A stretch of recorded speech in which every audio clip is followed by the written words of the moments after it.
मध्य प्रदेश की सबसे बड़ी डिबेट में आपका स्वागत करता हूं। मैं हूं ब्रजेश जैन। आज हम बात करेंगे नेतागिरी में मजे ही मजे की। दरअसल एक पुरानी कहावत है कि रस्सी जल गई लेकिन बल नहीं गया।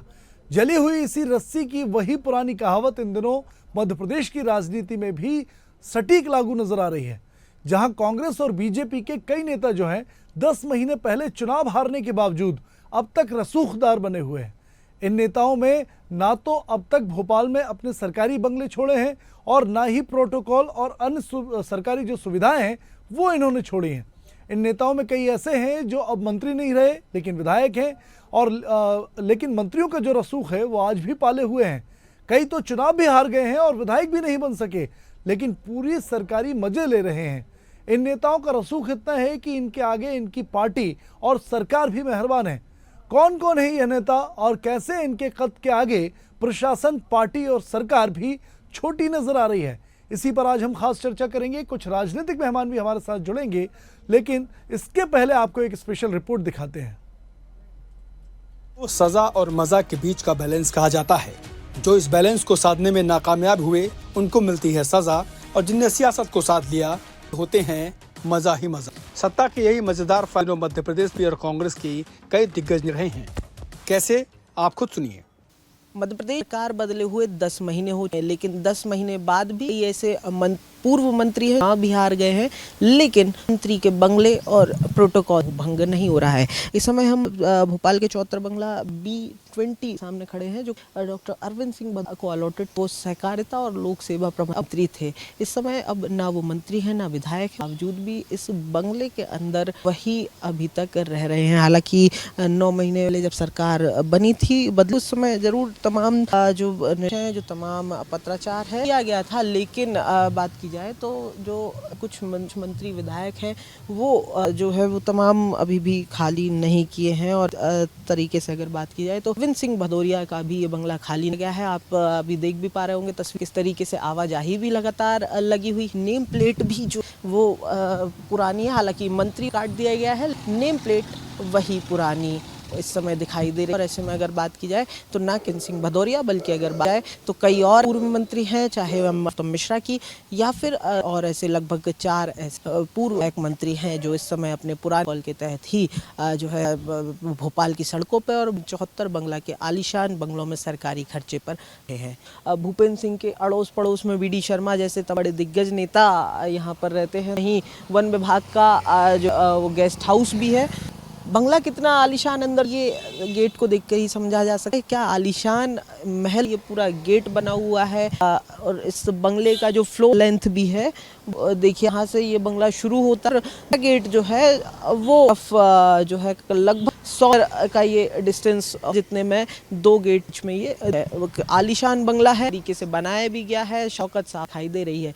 नरोत्तम मंत्री है, इस बार दतिया से चुनाव हार, 10 महीने हो गए हैं, अभी तक जो गृह मंत्री है वो बाकायदा अभी भी वैसा है। ये जो बंगला आप देख रहे हैं ये नशा का बंगला है, ये का नंबर है 64 इमली, B64 इमली बंगला है, जो नर को मंत्री रहते समय तक अभी भी अलॉटेड है।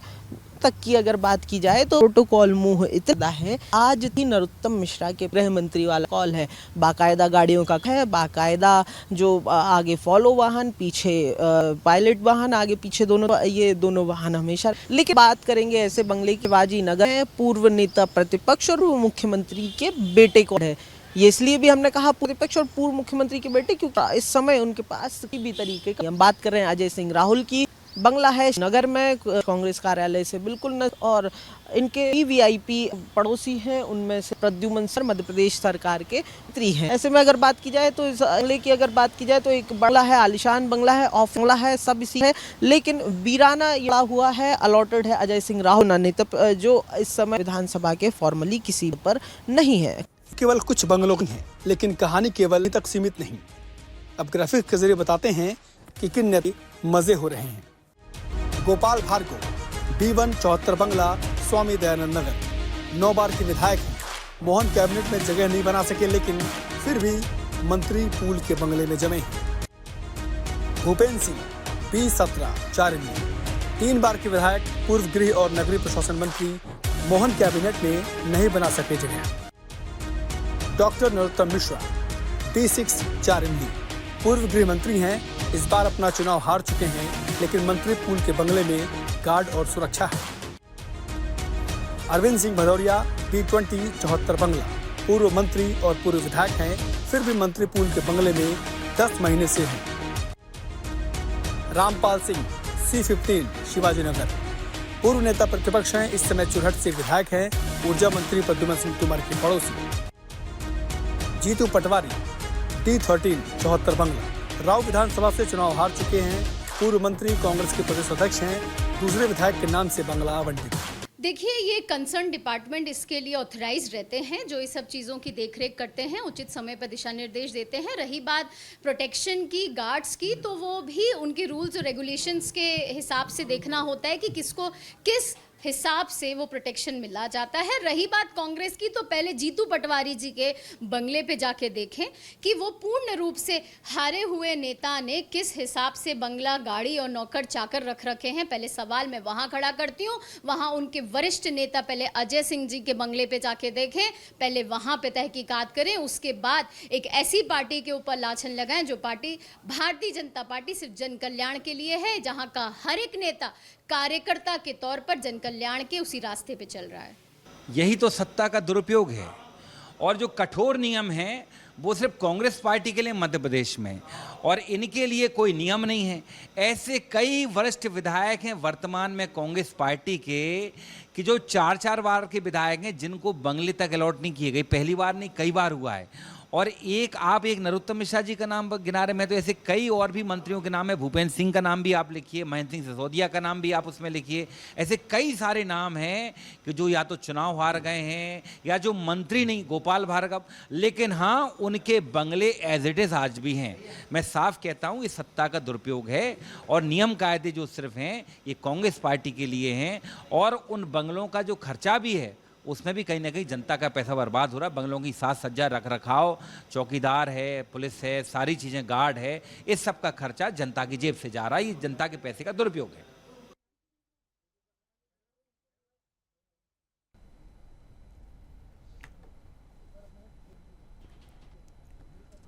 तो बिल्कुल देखिए, बंगले का जो है छूट रहा है नेताओं का, चुनाव हार गए हो या मंत्री पद चला हो, लेकिन पूरा लेंगे, बंगले, गाड़ी लेंगे, सुविधाएं लेंगे और तमाम चीजें खर्च पर, वो भी भोपाल जैसे शहर में।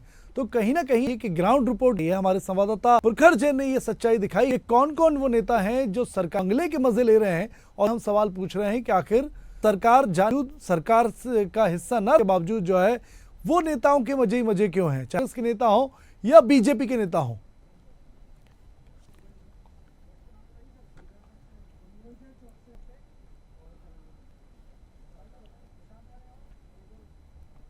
तो देखिए, अब इस पूरा हम चर्चा करेंगे। हमारे साथ को भी जुड़े हुए हैं बीजेपी से गुंजन चौक से हैं प्रवक्ता, हमारे साथ में हिस्सा लेंगी, और धर्मेंद्र शर्मा जी कांग्रेस के नेता हैं, प्रवक्ता चर्चा में हिस्सा लेंगे, और साथ ही में हमारे साथ प्रशांत श्रीवास्तव पत्रकार के तौर पर इस चर्चा में हिस्सा लेंगे। सबसे पहले प्रशांत जी, सर क्या वजह लगती है कि कांग्रेस भी है, बीजेपी भी है, तमाम नेता हैं, भले ही विधायक नहीं रहे हों, चुनाव हार गए हों, लेकिन फिर भी बंगला है इनके पास, गाड़ी है इनके पास, गार्ड है, पूरा प्रोटोकॉल इनको मिला हुआ है, तमाम सरकारी सुविधाएं। सर क्या लगता है, सियासत में चाहे विपक्ष में हो चाहे पक्ष में हो, अगर सत्ता को साध लिया तो आपको सारी सुविधाएं मिलेंगी, मजे ही मजे होंगे। बिल्कुल ब्रजेश जी, ये तो बिल्कुल अभी जिस तरह से जैसे मोदी जी आए तो उन्होंने सबसे पहले कहा वीआईपी कल्चर हम खत्म करेंगे, लेकिन वो उससे बाहर नहीं निकल पा रहे हैं। लाल बत्ती तो हट गई, लेकिन लाल बत्ती की जो पीछे की कहानी है, जो वीआईपी रुतबा है, वो कहीं ना कहीं नहीं छूट रहा है। हम यहाँ भोपाल राजधानी में देखते हैं कई ऐसे विधायक हैं, कई ऐसे नेता हैं जिनको वीआईपी कल्चर का बड़ा मोह है, और वो अभी भी हैं, काबिज हैं। एक तो बंगलों का हम देख लें कि जो अभी नए मंत्री उनको बंगले भी नहीं मिल पाए, कई समय तक इंतजार भी उनको करना पड़ा, और अभी भी कई ऐसे जो विधायक हैं जो हार भी चुके हैं और बंगलों पर काबिज हैं। तो बंगले का जो मोह है वो छूट नहीं पा रहा है, क्योंकि सुविधाएं बहुत सारी होती हैं, तो इन सुविधाओं से मोह नहीं छोड़ पाते हैं। जनता के बीच में जाना चाहिए, जनता की समस्याओं को सुनना चाहिए, उनको समझना चाहिए। इसलिए सरकार आपको बंगले देती है ताकि आप यहाँ पर रह के जनता के हित में काम कर पाएं, लेकिन चूंकि आप सरकार के अंग नहीं हैं अब, तो सरकारी सुविधाएं भी आपको मोह छोड़ देना चाहिए। और जो नए विधायक चुन के आए हैं, जो उस के दावेदार हैं, जो पात्रता रखते हैं, उन पात्रताओं के आधार पर उनको वो बंगले आवंटित होने चाहिए। हम राजधानी में देखते हैं, राजधानी में हमने भी देखा कि एक ऐसा पद जो कहीं भी संवैधानिक रूप से नहीं है, जब कोई चीजें होती, प्रोटेम स्पीकर का पद था, रामेश्वर शर्मा जी को प्रोटेम स्पीकर बनाया गया, तो उनको बहुत सारी सुविधाएं दी गई, 1-4 की गार्ड दी गई, उन्हें तो पूरे अपने विधानसभा क्षेत्र में प्रोटेम स्पीकर बोर्ड लगा दिए गए। तो ये कैसा रुतबा, ये कैसा आप अपना वीआईपी कल्चर आप दिखाना चाहो। और आज भी उसी रुतबे पे चलते हैं, 1-4 की गार्ड चलती है, हूटर बजाते हुए जाते हैं जनता के बीच में। तो ये कहीं ना कहीं उनको छोड़ना पड़ेगा। जब केंद्र से आपके जो बड़े नेता हैं, मोदी जी ने कहा है कि वीआईपी कल्चर नहीं होगा, तो फिर वीआईपी कल्चर नहीं होना चाहिए। हर चीजों को छोड़ना चाहिए और जनता के हित में काम करने। जनता ही वीआईपी है ना, जनता ने आपको चुन के भेजा है, जनता ने आपको वहां पहुंचाया, तो जनता की बात करें, जनता को ही आप सर्वसम्मान नेता मानना चाहिए, वही आपके लिए अच्छी है। और ये सुविधाएं जो है उनको छोड़ देना चाहिए, वैसे भी छोड़ देना चाहिए और बहुत ही सामान्य जीवन जीना चाहिए। हम पुराने अपने नेताओं को देखते थे, बिल्कुल सामान्य जीवन जीते थे। बहुत ऐसे नेता रहे जो आदर्श के रूप में रहे, तो उनका आदर्श हम क्यों नहीं मानते हैं कि भाई ठीक है, हमको जो सरकार सुविधाएं दे रही, जितने में हम कर सकते हैं उतना ही हमको लेना चाहिए, बाकी सारा जनता की सेवा में लगाना चाहिए, विकास में लगाना चाहिए, जनता के हित में लगाना चाहिए। जी गुंजन जी बीजेपी से जुड़ी हुई हैं, सुन रही हैं सारी बातें। गुंजन जी क्या जवाब देंगे आप, क्योंकि आप ही के नेता हैं, कांग्रेस के तो हैं, उस पर भी बात करेंगे, लेकिन वो भी जिम्मेदारी हालांकि बीजेपी की है, सरकार की है। तो आखिर क्या वजह है कि 10 महीने का वक्त हो गया, बंगले खाली नहीं हो पाए, सरकारी सुविधाएं वापस नहीं हो पाई? क्या जवाब है बीजेपी के पास? देखिए ब्रिजेश, जो कंसर्न डिपार्टमेंट है, सरकार उस पे हमेशा संज्ञान लेती है, उस पे कार्रवाई भी करती है और उस पे काम भी कर रही है। अभी आपने देखा होगा, अभी 9 महीने का जो कार्यकाल हुआ है भारतीय जनता पार्टी की नई सरकार का, इसमें डॉक्टर मोहन यादव जी ने इन 9 महीने में कई ऐसे ऐतिहासिक फैसले दिए हैं जो जन कल्याण से रिलेटेड। रही बात इसकी, जो बंगले की आप बात कर रहे हो, उसमें हमें दोनों पहलुओं में नजर डालनी पड़ेगी। एक कि हम जिनकी बात कर रहे हैं, as per law, as per कानून, उनके उस प्रोटोकॉल में उनको क्या क्या सुविधा सरकार द्वारा मिलनी चाहिए, ये उसके तहत आता है या नहीं आता है। क्या बंगला मिलना, गाड़ी मिलना या सर्वेंट्स रखना, हर एक के डेजिग्नेशन वाइज, उसके प्रोटोकॉल वाइज, उसको गाइडलाइंस के हिसाब से वो सरकार द्वारा प्रोवाइड किया जाता है। अब कौन सा बंगला मिलना है, कौन सा नहीं मिलना है, कहाँ मिलना है, इसके लिए जो स्पेसिफिक डिपार्टमेंट है सरकार का, वो बिल्कुल इस पे कार्रवाई कर रहा है, संज्ञान ले रहा है और इस पे काम भी हो रहा है। 9 महीने की अभी मात्र सरकार है, लेकिन आपने देखा होगा इस 9 महीने में जिस हिसाब से दिशा निर्देश दिए जा रहे हैं जन कल्याण के, चाहे वो पर्यावरण के क्षेत्र में देख ले, चाहे आप रिलीजन के क्षेत्र में देख ले, आप डेवलपमेंट के क्षेत्र में देख ले, आप गुंजन जी ठीक है, सांस्कृतिक पुनरुत्थान कर रही है बीजेपी, लेकिन गुंजन जी ये तो सीधा सा प्रोटोकॉल है ना, सीधा सा नियम है इसमें कि कोई भी नेता चुनाव हार जाता है या जिस पद के लिए उसको बंगला मिला है, अगर वो पद उसके पास नहीं है, मंत्री पद, तो सारी सुविधाएं उसको वापस करनी पड़ती हैं। तो ये तो गुंजन जी सीधा सा स्पष्ट नियम है ना, इसमें क्या प्रोटोकॉल सामने आएगा? लेकिन आज उनकी जो पोजीशन है पार्टी में, उस हिसाब से क्या बंगला मिलना चाहिए था। आज जीतू पटवारी जी के पास जो सुविधाएं हैं, हारे हुए नेता हैं, उनके पास जो सुविधाएं हैं, क्या उन्हें मिलनी चाहिए थी, इस पे भी कांग्रेस को थोड़ी टिप्पणी करनी चाहिए। ठीक है गुंजन जी। धर्मेंद्र शर्मा जी हमारे साथ जुड़े हुए हैं। धर्मेंद्र जी, आपके पास क्या जवाब है, क्योंकि नेता तो आपके भी रह रहे हैं बिना प्रोटोकॉल के सरकारी बंगलों में, किसी और के नाम से अलॉट करा लिया है, लेकिन नेता तो आपके भी रह रहे हैं, तो क्या सरकारी खर्चे पर मजे ही मजे होंगे नेताओं के? जी धर्मेंद्र जी। सभी दर्शकों को मेरा नमस्कार।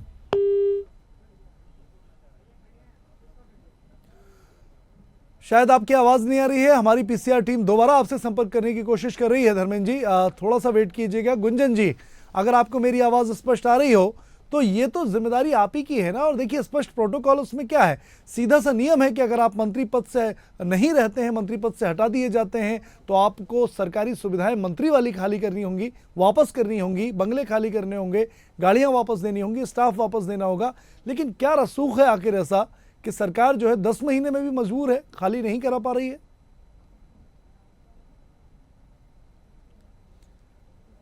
चलिए गुंजन जी से भी संपर्क करने की कोशिश कर रहे हैं। प्रशांत सर हमारे साथ जुड़े हुए हैं। प्रशांत जी सर, क्या वजह लगती है? देखिए रसूख तो है ही, जैसा हम लगातार चर्चा कर रहे हैं।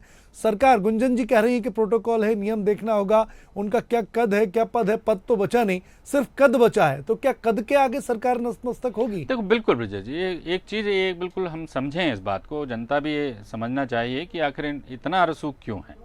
क्योंकि बहुत समय से किसी न किसी पद पर रहे हैं और बंगला का ऐसा मोह होता है कि हर आदमी से छूट नहीं पाता है, क्योंकि जनता के बीच में रहता है और साथ में उसको बंगला वीआईपी कल्चर भी चाहिए। तो ये दोनों पार्टियों पे लागू होता है, कांग्रेस में भी कम नहीं। कांग्रेस में बहुत समय से लोग बंगलों पे हैं लेकिन किसी पद पे भी नहीं है, विधायक भी नहीं है, लेकिन बंगले उनके पास आज भी हैं, तो उनको भी छोड़ देना चाहिए वैसे तो। और जो नए विधायक आए हैं, जो नए पद पे आए हैं, उनको मिलना चाहिए। वो वेट ही कर रहे हैं लेकिन उनको मिल नहीं पा रहा है।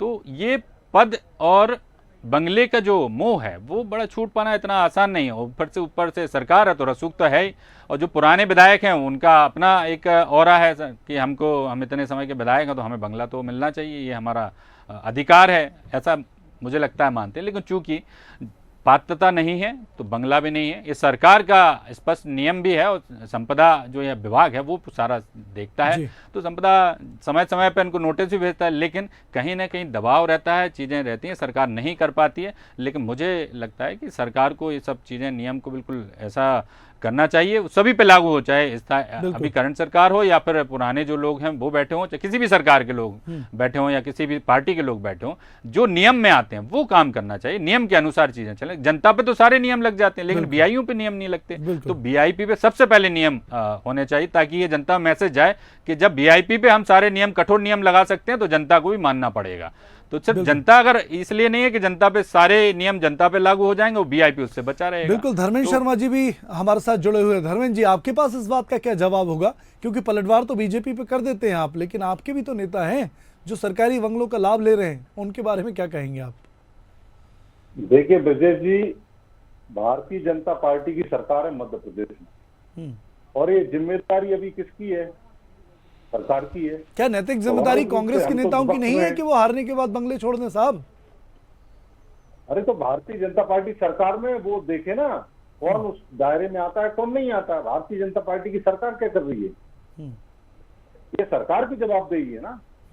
और राजनीति में राजनीतिक नैतिकता और शुचिता का पालन सबको करना चाहिए, मैं इस बात का पक्षधर हूँ। मेरा आपसे आग्रह है कि आप भारतीय जनता पार्टी की जो प्रवक्ता हैं बैठी हैं, इनके कई सारे नेता जो अब विधायक भी नहीं है, मंत्री भी नहीं है, वो क्या कारण है आज भी सारी की सारी वीवीआईपी सुविधाएं ले रहे हैं, प्रोटोकॉल ले रहे हैं, गाड़ियां, बंगला, और बाकायदा पूरे लाल लश्कर के साथ चल रहे हैं। क्या जनता के पैसे का दुरुपयोग उनको दिखाई नहीं दे रहा? तो भारतीय जनता पार्टी के लोग जो दो तरह की बातें करते हैं, ये अपना दोहरा चरित्र दिखाते हैं। धर्मेंद्र जी, ये तो हम बीजेपी से सवाल पूछ ही रहे हैं, ये तो हमारा चर्चा का मूल विषय ही है। धर्मेंद्र जी, हम सवाल पूछेंगे, लेकिन सवाल ये है कि जीतू पटवारी भी तो राव से चुनाव हार गए ना, फिर सरकारी बंगला उन्होंने खाली क्यों नहीं किया? वो ये मैसेज दे सकते थे ना बीजेपी के नेताओं को। माननीय हमारे विधायक जी के नाम से अलर्ट है, जीतू पटवारी के नाम से अलर्ट नहीं है। और जीतू पटवारी जी हमारे प्रदेश के अध्यक्ष हैं, एक मुख्य विपक्षी पार्टी का प्रदेश अध्यक्ष, और अपनी किसी पार्टी की अगर विधायक के घर पर अगर रह रहा है तो उसमें क्या आपत्ति होनी चाहिए, आप बता दीजिए मुझे। ये भारतीय जनता पार्टी की सरकार क्या कर रही है? ये इनके जो नेता हैं, जो विधायक भी नहीं है, मंत्री भी नहीं है, वो किस हैसियत से बंगलों में जमे हुए हैं और किस हैसियत से पूरा प्रोटोकॉल ले रहे हैं, जनता के पैसे का दुरुपयोग कर रहे हैं। चलिए बीजेपी से जवाब लेते हैं। गुंजन जी, क्या जवाब देंगी? क्योंकि कांग्रेस तो ये कह रही है कि उनके जो नेता रह रहे हैं वो भी आप ही की मेहरबानी से रह रहे हैं, आप ही की सरकार की मेहरबानी है उन पर, वो खाली क्यों नहीं करा देते बंगले? तो ये जो सवाल है कि तमाम जो नेता रह रहे हैं, आप कह रहे हैं प्रोटोकॉल देखना होगा, सरकार तो आपकी है ना, 10 महीने लगते हैं प्रोटोकॉल देखने में। जी, मेरे ख्याल से धर्मेंद्र शर्मा जी आज पार्टी लाइन लेकर नहीं आए हैं, क्योंकि जिस तरह वो कबूलते चले जा रहे हैं, वो जो मिसकंडक्ट उनकी पार्टी के नेता द्वारा हो रहे हैं। एक उनका कहना है कि हमारे विधायक जी के नाम पे अलॉटेड है बंगला, वह उनके अध्यक्ष रहे हैं, तो क्या उनके विधायक ने किसी तरीके का काम शुरू किया है कि रेंट पे देने का भी शायद काम शुरू कर रहे हैं कांग्रेस के विधायक आजकल अपने बंगले? तो पहली चीज तो धर्मेंद्र शर्मा जी इस पे जवाब दें, या तो कहने दोस्ती यारी में वहां पे बंगला भी शेयर होता है।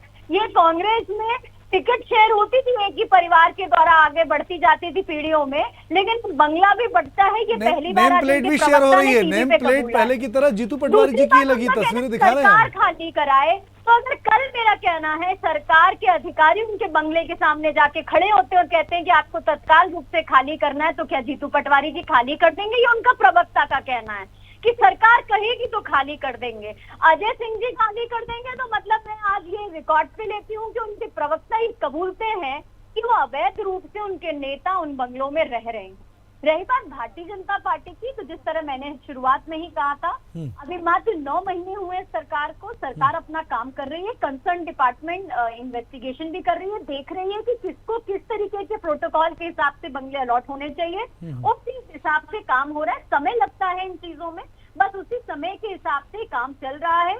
ऐसा नहीं है ये भारतीय जनता पार्टी की सरकार है। यहाँ पे हमारे यशस्वी प्रधानमंत्री श्री नरेंद्र मोदी जी ने अनगिनत बार कई मंत्रियों से लेकिन गुंजन जी, सवाल ये भी है ना गुंजन जी, आप ही के 2 मंत्री हैं, रामनिवास रावत जी मंत्री बनाए गए हैं, उनको अब तक बंगला अलॉट नहीं हुआ है क्योंकि सरकारी बंगले खाली है ही नहीं। कैलाश विजयवर्गीय हैं, वो आकाश विजयवर्गीय के बंगले में अभी भी रह रहे हैं, जबकि मंत्री लेवल का बंगला जो है वो अलग क्लास का होता है, उनको भी बंगला नहीं मिल पा रहा है। तो ये जो देरी है ये आप ही के नेताओं को नुकसान पहुंचा रही है ना, जो जीत कर आए हैं, मंत्रिमंडल में है, बाकायदा उनको काम देखना है, जनता से रोज मेल मुलाकात करनी है, सरकारी कामकाज चलाने हैं, उनको ही बंगला नहीं मिलेगा। वीवीआईपी गेस्ट हाउस में वो रहकर काम अपना चला रहे हैं, किसी तरह मंत्रालय चला रहे हैं। तो सुविधा तो आप ही के नेताओं को जो दे रखी है, उससे असुविधा भी आप ही के मंत्रियों को हो रही है। ब्रिजेश जी, ये तो आप तारीफ की बात कर रहे हैं कि कई मंत्री, अभी अलॉटमेंट की प्रक्रिया है। जिस तरीके से नए मंत्रियों को अलॉट होंगी उसी हिसाब से पुराने मंत्रियों को डिसअलॉटमेंट की प्रक्रिया जैसे होगी वो प्रक्रिया अनुसार काम चल रहा है। यहाँ पे कम से कम हम कांग्रेस की तरह किराएदारी पे बंगला नहीं लेके चल रहे हैं कि विधायक के नाम पे बंगले पे उनका अपना प्रदेश अध्यक्ष रह रहा हो, जैसा कि आज धर्मेंद्र शर्मा जी ने कबूला है। यहाँ पे ये किराएदारी का काम नहीं चल रहा है, यहाँ अलॉटमेंट का इंतजार में सभी मंत्रीगण हैं। जिस हिसाब से कंसर्न डिपार्टमेंट द्वारा समय रहते ये कार्रवाई होगी, उस हिसाब से नए मंत्रियों को भी अलॉटमेंट होगा और पुराने जितने हैं उनको भी अपने प्रोटोकॉल के हिसाब से उनके बाकी के बंगले को इस हिसाब से डिसअलॉटमेंट होना चाहिए या दूसरे रूप में जाना चाहिए। वो सब कुछ कंसर्न डिपार्टमेंट देख रहा है और उस पर कार्रवाई कर रहा है। यहाँ पे सभी मंत्री हो, मुख्यमंत्री हो, बूथ लेवल पे हो, हर एक कार्यकर्ता के तौर पर भारतीय जनता पार्टी में काम कर रहा है, अपने दायित्व निभा रहा है पूरी सेवा से, ईमानदारी से। यहाँ पे गुंजन जी, एक बार तो कह दीजिए कि जो हूटर लगाकर नेता घूम रहे हैं, रामेश्वर शर्मा की ही बात कर लें हम, हूटर लगाकर घूमते हैं, बड़ा रसूख है उनका। आज भी उनके होर्डिंग्स में लिखा जाता है पूर्व प्रोटेम स्पीकर, पूर्व छोटा प्रोटेम स्पीकर बड़ा सा लिखते हैं। तो कहीं ना कहीं रसूख देने की या इस तरीके के अपना आपको बड़ा बताने की जरूरत क्या है? जनता है, सब जानती है, जनता के लिए काम करेंगे, आप खुद बड़े होंगे। जिस पद से नवाजा गया है भारतीय जनता पार्टी में, उस पद का उल्लेख करने का कहीं ऐसा कानून नहीं है कि आप उल्लेख नहीं कर सकते। जहाँ पर पद नहीं होता, जहाँ पर जो हारे हुए नेता बैठे हैं कांग्रेस में, जब वो अपनी होर्डिंग्स लगाते हैं और वो जनता को भ्रमित करते हैं और वो अपने सिर्फ एक परिवारवाद को आगे बढ़ाते हैं, भ्रष्टाचार को आगे बढ़ाते हैं, सवाल वहां खड़ा होना चाहिए। जो नेता अपनी पूरा तन मन से पूर्ण रूप से जन कल्याण के लिए अगर लगे हुए हैं, अगर अपने पद का उनके होर्डिंग्स कहीं लगते हैं, वो भी उनके द्वारा नहीं लगाए जाते हैं, उनके कार्यकर्ता द्वारा। जनता जनार्दन के प्यार और समर्थन ये दिखाता है कि उनके लिए जन कल्याण कितना समर्पित है, जनता कितनी समर्पित है और जनता कितना प्यार करती है जी। और बंगले भी बहुत जरूरी है जी। धर्मेंद्र जी, आप बताइए। गुंजन जी तो कह रही है कि जनता के लिए जरूरी है कि वो अपना रसूख दिखाएं, आपके नेता के लिए क्या जरूरी है? भारतीय जनता पार्टी की प्रवक्ता ने इतना बड़ा भाषण दे दिया, लेकिन ये नहीं बताया सरकार में आप जिम्मेदारी आपकी नहीं है। अरे आप सुनने का मौका रखिए। गुंजन जी, मैं आपके बीच में नहीं बोला, मैं आपके बीच में नहीं बोला। सुन लीजिए गुंजन जी, सुन लीजिए धर्मेंद्र जी क्या कह रहे हैं, सुन लीजिए। पत्थर पे रखे ना कि कांग्रेस पार्टी के नेता क्या कर रहे हैं। ठीक है, बोलिए धर्मेंद्र जी, आप अपनी देखिए, गुंजन जी की बौखलाहट इसी बात से पता लगती है। मैंने इनको बड़े धैर्य पूर्वक सुना, अब इनमें सुनने का मादा नहीं है। कहीं आप अपनी बात हर बार बीच में बोलने की इनकी आदत है जी। आप बताइए, सरकार में आप, नैतिकता आपकी, जिम्मेदारी आपकी, आपके 18 पूर्व विधायक, वर्तमान विधायक जो मंत्री नहीं है वो बंगलों पर काबिज हैं और सारे के सारे सुख सुविधा वो सरकार का पैसा, जो जनता का पैसा है, उसका दुरुपयोग कर रहे हैं। तो ये सब तय करेगा कौन? सरकारी तो करेगी। अरे कांग्रेस पार्टी का अगर कोई नेता गलत तरीके से रह रहा है, आपको लगता है कि वो गलत तरीके से रह रहा है, तो हमने कब मना किया कि आप कार्रवाई मत करिए, लेकिन पहले आप अपने टेलम में तो झांकिए। आपके 18 ऐसे नेता हैं जो इस समय जनता की गाड़ी कमाई का दुरुपयोग कर रहे हैं। क्या कारण है सरकार ने आज तक कार्रवाई नहीं की? और आपने दुनिया की बातें गिना दी। मध्य प्रदेश की क्या हालत है इस समय, महिला अत्याचार में क्या हालत है, बेरोजगारी में क्या हालत है, क्राइम के क्षेत्र में आप देखिए हर दिन 3 से 4 चलिए, ठीक है। महिलाओं के साथ बलात्कार की खबर पड़ रही है, अखबारों में छपती है। कभी छोटी छोटी बच्चियों के साथ लगातार भोपाल महिला क्राइम को ठीक, लेकर धर्मेश शर्मा जी, होता जा रहा है, समझ गए जो आपकी भोपाल बात को। राजधानी बिल्कुल है। आपने जो बात कही, आपने अपनी बात रखी, बहुत शुक्रिया आपका। प्रशांत जी हमारे साथ लगातार हैं स्टूडियो में। प्रशांत सर, ये कह रहे हैं, बीजेपी कह रही है कि प्रोटोकॉल है, वक्त लगेगा, कांग्रेस कह रही है कि हम इंतजार में है कि कब सरकार कार्रवाई करेगी तब हमारे नेता खाली करेंगे। तो ये तो एक कॉन्ट्रास्ट वाली बात हो गई कि भाई सरकार कार्रवाई करेगी जब ही खाली किए जाएंगे बंगले। क्या मायने लगते हैं इसके? देखिए, पहले भी सरकारों ने काफ़ी नोटिस दिए हैं, बड़ा मुद्दा भी उठा था इस बात को लेके, कहा भी गया था कि बंगले खाली नहीं हो रहे हैं। पुराने जो मंत्री थे उनने बंगले खाली नहीं किए, सरकार बदले, सीएम साहब नए आए, तब जो पुराने मंत्री थे उनने बंगले कई समय तक खाली नहीं किए, 6-6 महीने हो गए थे। वो अब स्थितियां बनी हुई हैं, वो कहीं ना कहीं वो स्थिति आज भी है। और खाली कराना इतना आसान भी नहीं है मुझे लगता है सरकार के लिए, क्योंकि बहुत ही वरिष्ठ नेता भी हैं यहाँ पर, इनको बंगले से हटाना या मना करना ये उनके लिए शायद पॉसिबल नहीं होगा। तो ये चीज़ें तो चलती रहेंगी। और जो अपात्र हैं उनको तो लगभग मुझे कहना चाहिए और बताना भी चाहिए, सरकार को भी ये काम करना है। जो अपात्र हैं उनको बंगले की पात्रता नहीं, उनको तो वैसे भी नहीं रहना चाहिए, तुरंत नोटिस जारी करके उनको हटाना चाहिए, और जो पात्र हैं उनको वहाँ पे देना चाहिए बंगले। तो ये सारी चीज प्रक्रिया है। सरकार अगर चाहे तो एक दिन का काम है, अगर सरकार नहीं चाहेगी तो चलता रहेगा। जहाँ जिसका रसूख है, जहाँ जिसका पावर है, वो अपने पावर का उपयोग करता रहेगा और रहता रहेगा। तो जनता के जो हित के काम है वो अटके रहेंगे तो अटके चलते हैं। लेकिन अभी तो सिर्फ ये है कि मुझे अपना रसूख दिखाना है, और रसूख में मुझे बंगला, गाड़ी, सुविधाएं, गार्ड, ये सब चाहिए, हूटर भी चाहिए साथ में। तो हूटर जो प्रथा है अभी तक खत्म नहीं हो पाई। वीआईपी कल्चर खत्म करने की बात की थी मोदी जी ने, लेकिन आज तक वो चीज नहीं हो पाई। हूटर आज भी चल रहे हैं, वीआईपी कल्चर, सिर्फ लाल बत्ती हट गई। लाल बत्ती और लगा दो, बोर दे दो, तो फिर पूरा ही रसूख उनको मिल जाए। तो इंतजार में है कि लाल बत्ती कब वापस आए। एक अलग ही आनंद मिलता है लाल बत्ती में बैठ के जाना जनता के बीच में, तो वो थोड़ा सा क्यूरियोसिटी होती है, जनता देखती है कौन जा रहा है, हूटर बजाते हुए जाते हैं। तो लगता है कि हम वीआईपी, हम विधायक बन गए हैं तो हम वीआईपी हो गए, मंत्री बन गए तो हम वीआईपी हो गए। लेकिन जिस जनता ने आपको चुन के भेजा, वीआईपी तो वो है, उस जनता के बीच में आप जाइए। जनता पैदल चलती है, साइकिल से चलती है, स्कूटी से चलती है, उससे जाइए। आपको जरूरी नहीं है कि 4-5 गाड़ियों का बड़ा बड़ा काफिला हो, आगे गार्ड चल रही हो, पीछे 3-4 गनमैन चल रहे हो, तभी आप विधायक कहलाएंगे। विधायक तब कहलाएंगे जब आप जनता के दिलों में बस जाएंगे। जनता के दिल में बसना ही आपके लिए एक बड़ी रसूख वाली बात है। तो मुझे लगता है जनता के दिल में आप बस जाइए, इससे बड़ा रसूख कुछ हो नहीं सकता। बिल्कुल प्रशांत जी, बहुत अच्छी बात कही आपने कि जनता ही जनार्दन लोकतंत्र में है। आप तीनों का बहुत बहुत शुक्रिया। गुंजन चौकसी जी, आपने अपनी बात रखी, आपका शुक्रिया, धन्यवाद समय देने के लिए, इंडिया हेड पर चर्चा करने के लिए। और धर्मेश शर्मा जी, आपका भी बहुत शुक्रिया। प्रशांत जी, आपका भी अपने विचार रखने के लिए बहुत शुक्रिया। तो देखिए, लगातार जो नेता हैं, मंत्री हैं, पूर्व विधायक हैं, पूर्व मंत्री हैं, इनके आगे जनता का माना नहीं है, इनके आगे रसूख ही माना है अपनी सियासत करने, राजनीति करने का। और आखिर इसीलिए इंडिया हेड ये सवाल पूछ रहा है कि आखिर ऐसे हारे हुए नेताओं के कब तक होंगे मजे ही मजे। फिलहाल इंडिया हेड में इस चर्चा में इतना ही। इंडिया हेड पर लगातार खबरों का सफर जारी है। ताज़ा तरीन अपडेट्स के लिए लगातार बने रहिए। तब तक के लिए नमस्कार।